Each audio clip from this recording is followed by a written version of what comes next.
अयोध्या मथुरा गोकुल काशी कस लगत यह के गांव जेकर सुकुल दहिहान नाव आवो सुकुल दहिहान के जम्मवासी मन अपन मौजूदगी के प्रमाण देवत एक बार जोरदार ताली के आवाज आप सबके बीच से आना चाहिए। आवो ले चलतन मां सुकुल बेना पानी के आराधना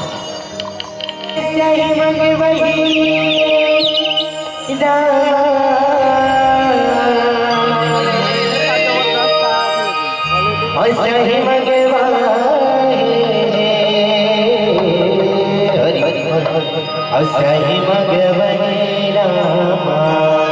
सही मगवही ऐसे नाम हो सतनाम हो और सब बने बने बाहरी कदम हरि के जय मगवैरा बाहरी कदम हरि के जय मगवैरा बाहरी कदम हरि के जय मगवैरा बाहरी कदम हरि के जय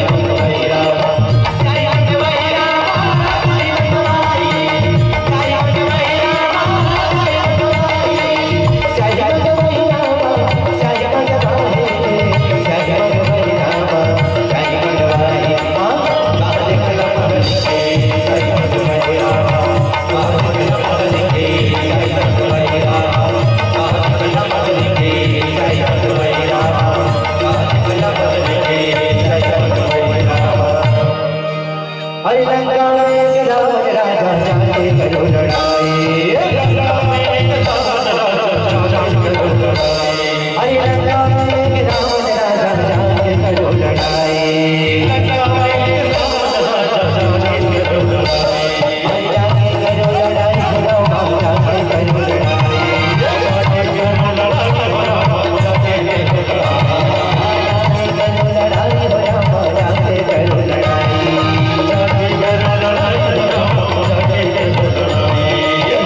जय हो कमला जय जय श्री राम बाहरी कदम हरि के जय मगवैरा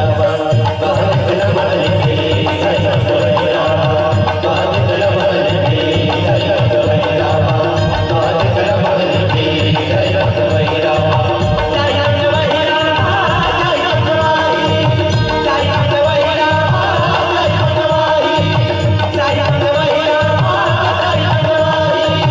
जय मगवैरा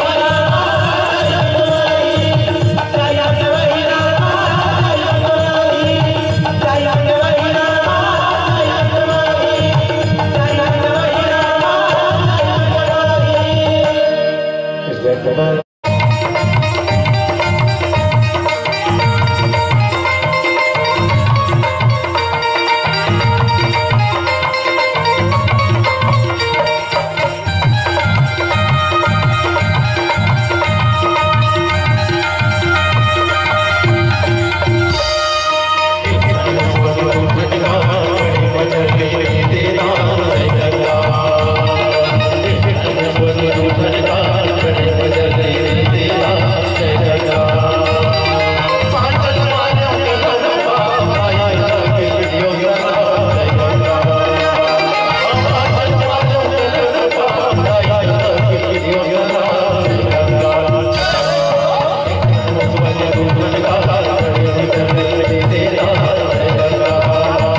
वो